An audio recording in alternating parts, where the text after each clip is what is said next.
Hello बच्चों, mentor school में आप लोगों का स्वागत है। तो आज हम क्लास 10th के जीव विज्ञान अर्थात बायोलॉजी के पूरा चैप्टर होल सिलेबस को केवल एक ही वीडियो में करने वाले हैं। तो अगर अभी तक आप लोग मेंटर स्कूल से नहीं जुड़े हैं तो इस चैनल को सब्सक्राइब करें तथा प्रत्येक वीडियो को लाइक करें।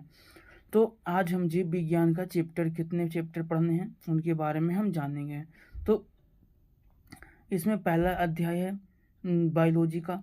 उसमें अध्याय फर्स्ट में है जीवन प्रक्रियाएं, मतलब लाइफ प्रोसेस। इसका क्या मतलब होता है?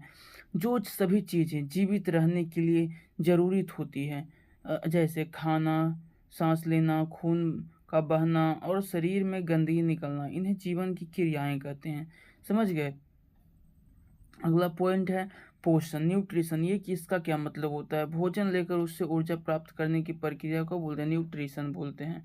आगे ये तो पोषण हो गया। आगे पौधों में पोषण, ये क्या होता है? स्वपोषी ऑटोट्रॉफिक न्यूट्रिशन। इसमें पौधे सूरज की रोशनी, पानी, हवा, कार्बन डाइऑक्साइड और क्लोरोफिल की मदद से भोजन और ग्लूकोज बनाते हैं। समझे? इनको क्या बोलते हैं? पौधों की पोषण। इसे हम जो ग्लूकोज से जो ग्लूकोज बनाते हैं, इन्हें पौधों में पोषण होता है। समझे? इस प्रक्रिया को प्रकाश संश्लेषण कहते हैं। ये सारी प्रक्रियाएं क्या क्या? देखिए, सूरज की रोशनी, पानी, हवा, कार्बन डाइऑक्साइड, क्लोरोफिल की मदद से जो खाना बनाते हैं, भोजन बनाते हैं, ग्लूकोज बनाते हैं, उसे हम क्या बोलते हैं? फोटोसिंथेसिस। इसको प्रकाश संश्लेषण कहा जाता है। इसका समीकरण कुछ इस प्रकार से है: CO2 plus H2O, sunlight plus chlorophyll, glucose plus oxygen. समझ गए? अगर इतना सारे को मिला करके ये ग्लूकोज और ऑक्सीजन प्रोवाइड करते हैं हम लोगों को। समझे? क्या क्या? कार्बन डाइऑक्साइड है, जल, सूर्य प्रकाश और क्लोरोफिल। समझ गए? आगे हम लोग पढ़ेंगे महत्व। यह पृथ्वी पर भोजन और ऑक्सीजन का मुख्य स्रोत है। मुख्य स्रोत क्या है पृथ्वी पर भोजन और ऑक्सीजन का? क्या मुख्य स्रोत है बताइए? तो पेड़ पौधे। समझे? और पेड़ पौधों में पोषण, सॉरी पेड़ पौधे, हाँ पेड़ पौधों ही, क्योंकि बेसिक तो पेड़ पौधा ही होता है ना। जैसे हम लोगों को खाना कहाँ से प्राप्त होता है? पेड़ पौधों से। मांसाहारी जीवों को, मांसाहारी जीव भी शाकाहारी जीवों पर निर्भर करता है, शाकाहारी जीव पेड़ पौधों पर। मतलब ठीक है, कह सकते हैं, पर उस पेड़ पौधों में कहाँ से पड़ता कैसे है? पोषण के कारण। समझे? आगे मनुष्यों में पोषण। मनुष्य कितने प्रकार के होते हैं, उनमें पोषण कैसे होता है, कितने प्रकार का पोषण होता है उसके बारे में। मनुष्यों में पोषण, जिसको परपोषी कहते हैं, हेटरोट्रॉफिक्स। हम सब किस चीज़ पर निर्भर हैं? पेड़ पौधों पे। समझे? मनुष्य को ऊर्जा के लिए भोजन बाहर से लेना पड़ता है। हम लोग खुद से खाना बनाते हैं? हाँ, ये तो किचन में बनाते हैं भाई। रियल में गेहूँ धान कहाँ से आता है? पौधों से ना। हम लोग पौधों से, हम दूसरे पर आश्रित हैं। समझे? इसे परपोषी कहते हैं। मनुष्य को ऊर्जा प्राप्त करने के लिए भोजन कहाँ से? बाहर से लाना पड़ता है, दूसरे से मांग कर, मतलब पौधों से।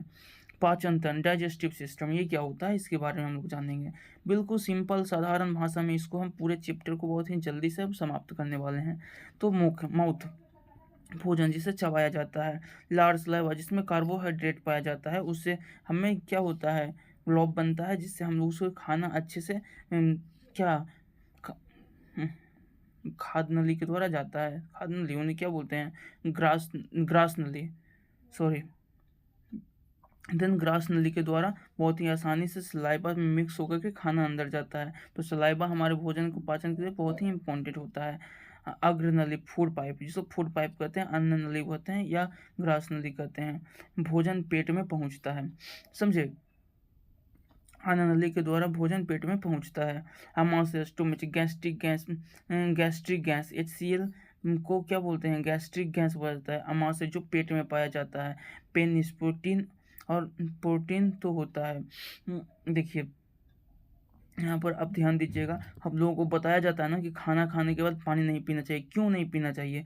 क्योंकि जब हम लोग खाना खाते हैं तो पेट में HCl, ये जो एसिड है ना, इसका मात्रा हम लोगों पर क्या होता है? उसमें बढ़ता है। और जैसे ही हम पानी पीते हैं उसके पचाने की शक्ति कम हो जाती है, फिर कुछ देर तक नहीं पचता है, फिर से HCl जब सिक्रीट होगा तब जाकर के खाना गलेगा, तब पचता है। समझे? इसलिए खाना खाने के जस्ट बाद आपको पानी नहीं पीना चाहिए। आगे पढ़ेंगे छोटी आंत स्मॉल इंटेस्टाइन। सबसे ज़्यादा पाचन और अवशोषण यहाँ होता है कहाँ, छोटी आंत में। सबसे पूछेगा सबसे ज़्यादा पाचन की क्रिया कहाँ होती है, छोटी आंत में। बड़ी आंत लार्ज इंटेस्टाइन पानी अवशोषित होता है, बड़ी आंत में क्या होता है, पानी अवशोषित होता है। मल द्वार एनस अवशिष्ट बाहर निकलता है, जितने गंदगी जो बच जाते हैं पोषण प्राप्त करने के बाद वो बचता है, उसे एनस के द्वारा हम लोग निकाल देते हैं। अब एंजाइम्स के बारे में पढ़ेंगे कि एंजाइम्स क्या होते हैं। एंजाइम्स में एमेलेज स्टार्च जो तोड़ता है, खानों को तोड़ता है। पेप्सिन प्रोटीन तोड़ता है, समझे। एनालाइज होता है जो स्टार्च को तोड़ता है, पेप्सिन होता है जो प्रोटीन को तोड़ता है, अलाइपेज होता है जो फैट को तोड़ता है। ये सब पाचन की क्रिया करता है। अगर हम लोग पढ़ेंगे क्या, श्वसन रिस्पायरेशन का मतलब होता है भोजन से ऊर्जा निकलने। अब श्वसन मतलब श्वसन, रिस्पायरेशन, रिस्पायरेशन की मतलब क्या होता है, भोजन से ऊर्जा निकलने की प्रक्रिया क्या बोलते हैं, रिस्पायरेशन बोलते हैं, समझ रहे हो।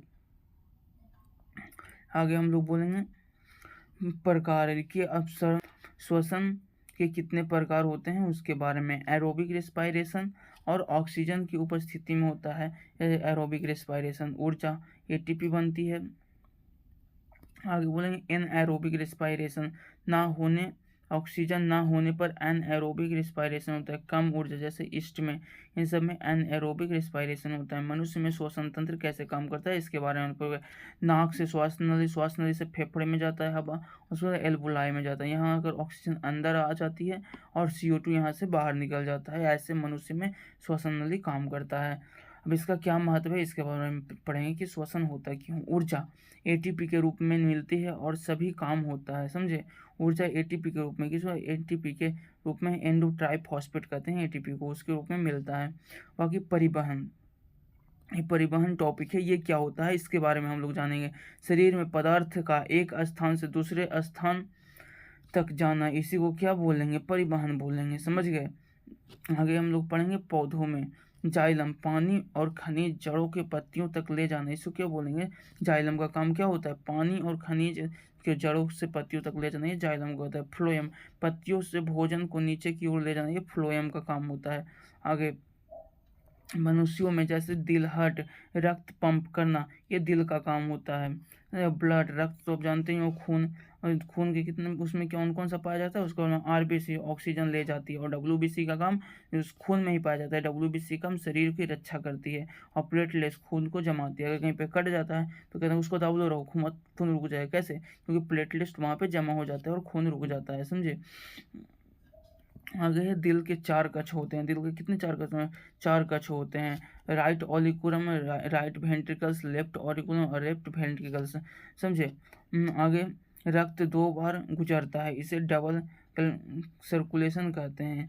रक्त 2 बार जब गुजरता है उसे क्या, डबल सर्कुलेशन कहते हैं।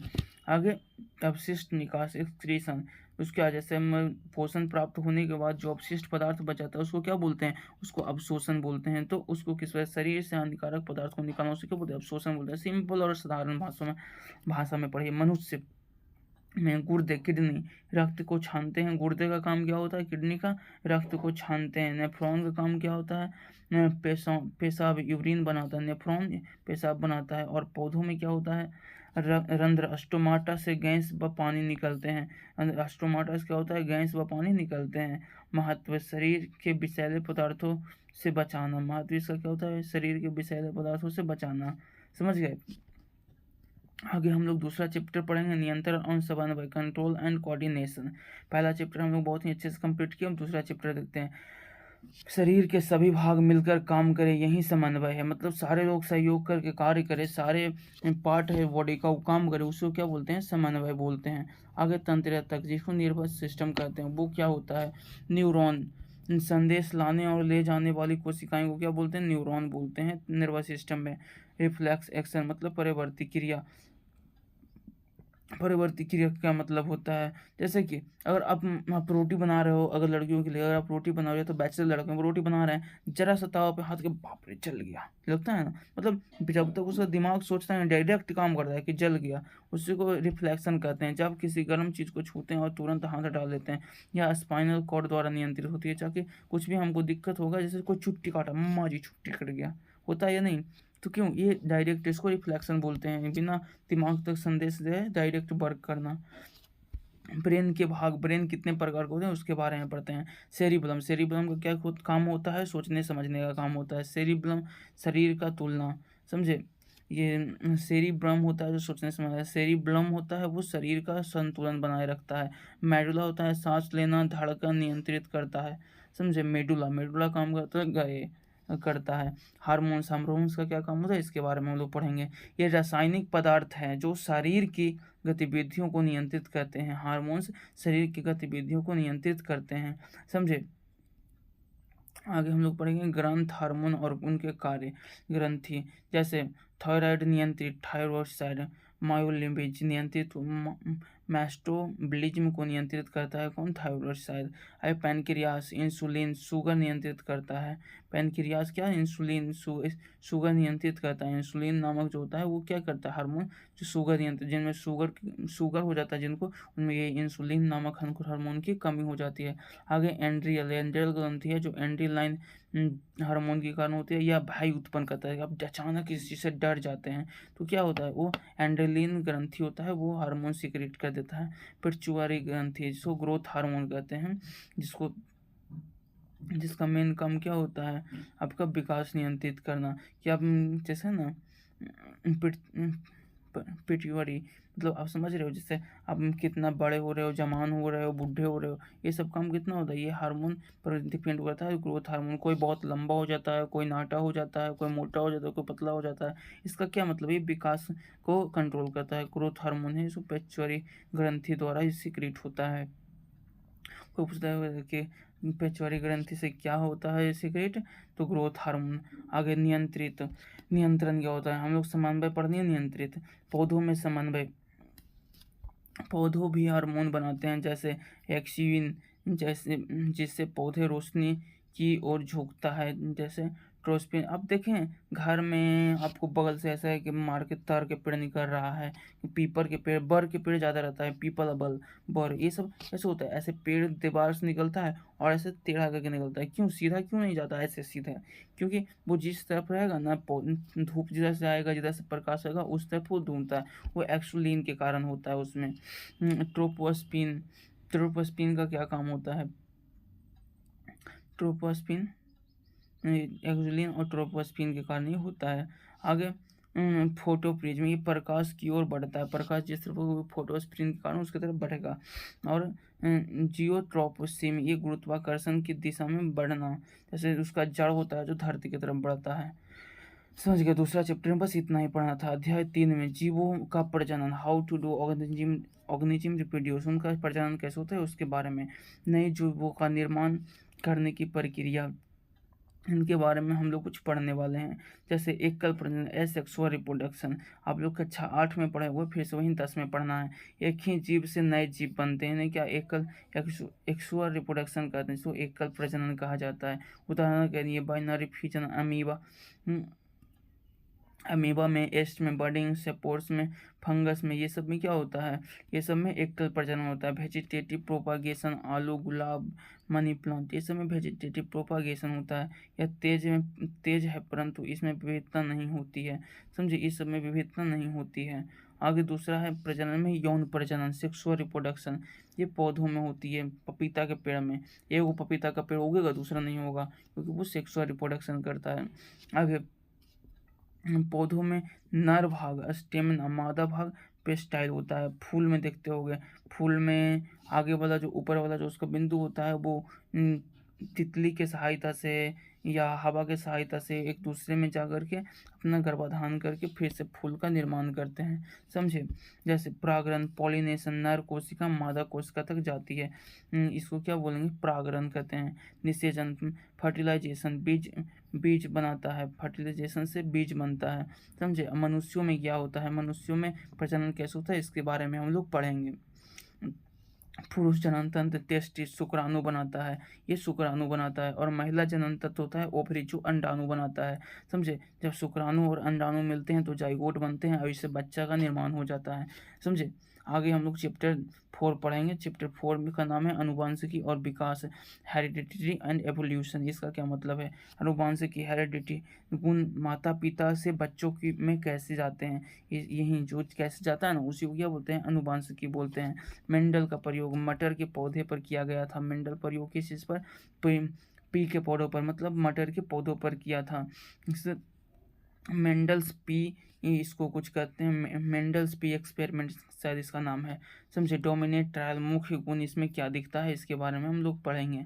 तो रिसेस्टिव ट्रायल्स, दबा हुआ गुण छिपा रहता है, जो तुम गुण दबा हुआ रहता है वो छिपा हुआ रहता है। उदाहरण tall, short, T T, T small, T लंबा, टी टी जो लंबा पौधा होता है। जैसे देखिए, अगर एक पौधा बड़ा है और एक पौधा छोटा है तो जो बड़ा वाला पौधा रहेगा इसका ये बड़ा हो जाएगा, मतलब वो पौधा है जो लंबा होगा।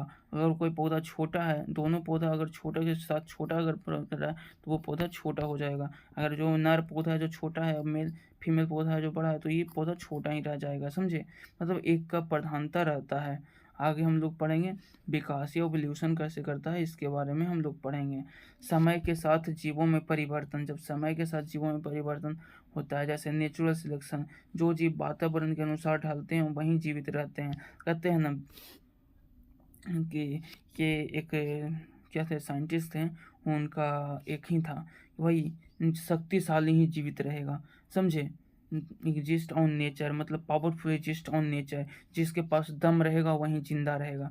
वहीं जीव वातावरण के अनुसार जब तक ढलेंगे तब तक वो जिंदा रहेंगे। अगर आंधी में पेड़ खड़ा रहेगा तो वो गिर जाएगा। समझे? यही वही होता है जीवित, नेचुरल सिलेक्शन। जब तक वो, जैसे डायनासोर, हम सब डायनासोर जब उसको जीने का था वो अपना तरह से नहीं ढल पाया तो चला गया। हम लोग इंसान हैं, जौन से स्थिति आता है उससे ढल लेते हैं। अगर एस्ट्रोनॉट भी पृथ्वी पर गिरता है तो हम उसको भी रोक लेते हैं। हमारे पास बहुत सारे आधुनिक यंत्र हैं जिसके कारण हम सब अभी तक जिंदा हैं। समझे? उदाहरण, जिराफ की गर्दन लंबी क्यों है? क्यों क्यों होती है? क्योंकि ऊंचे पेड़ों और पत्तियों खाने वाले जीव अधिक जीवित रहते हैं। जीव अधिक जीवित रहते हैं। समझ गए? जब धरती पर पत्ता नहीं मिलने लगा, ऐसे कहा जाता है कि जब धरती पर पत्ता नहीं मिलने लगा तो जो जिराफ होते हैं वो पेड़ के पत्ते खाने लगे, वैसे उनका गर्दन लंबा हो गया। ऐसा। फॉसिल्स, पुराने जीवों का अवशेष जो विकास का प्रमाण है। समझे? उसे फॉसिल्स कहते हैं। जैसे कि पुराने जीवों का अवशेष, डायनासोर का अवशेष मिला, हड्डी, उसी के बारे में बात किया जा रहा है। आगे हम चैप्टर 4 तक पढ़ चुके हैं। चैप्टर 5 हम पढ़ेंगे हमारा पर्यावरण, आवर पारिस्थितिकी तंत्र, इकोसिस्टम, इसके बारे में पढ़ेंगे। जीव और पर्यावरण, इसको क्या बोलेंगे? पारिस्थितिकी तंत्र बोलेंगे। तो जीव तथा पर्यावरण के संबंध को क्या पारिस्थितिकी तंत्र बोलेंगे। इसका घटक क्या है, उदाहरण क्या है, इसके बारे में हम लोग पढ़ेंगे। उत्पादक, पौधा, प्रोड्यूसर कौन होता है? पौधा होता है। और उपभोक्ता, उसको उपयोग कौन करता है? कंज्यूमर कौन करता है? ये उपभोक्ता करते हैं। घटक डिकम्पोजर, बैक्टीरिया और फफूंदी, ये सब क्या करते हैं? इसका डिकम्पोज करते हैं। अभी फूड चेन क्या होता है? फूड चेन सिंपल है, जो एक दूसरे का खाना बनता है। जैसे घास से जो हिरन का खाना बनता है और हिरन है जो शेर का खाना बनता है। समझे? शेर है जो शिकारी का।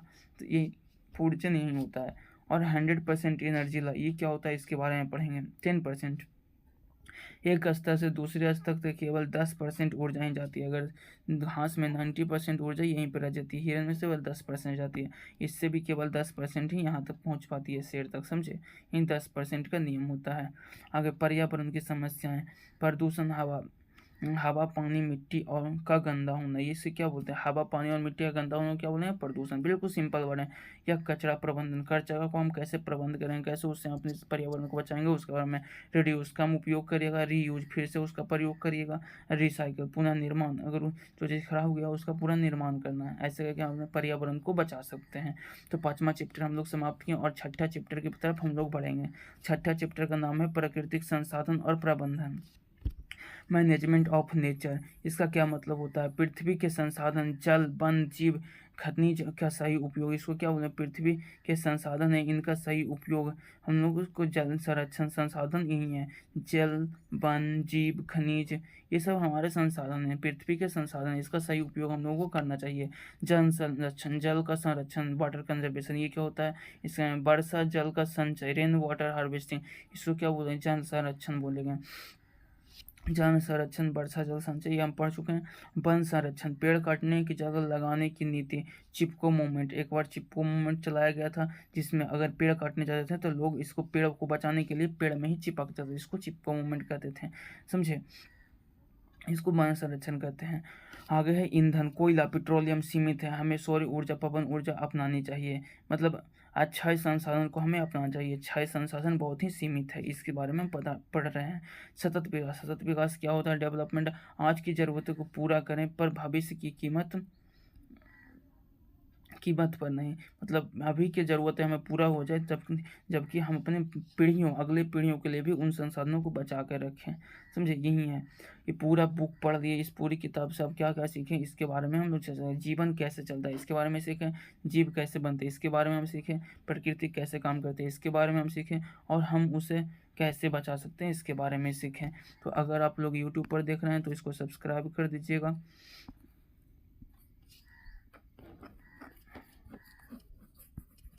और लाइक कर दीजिएगा।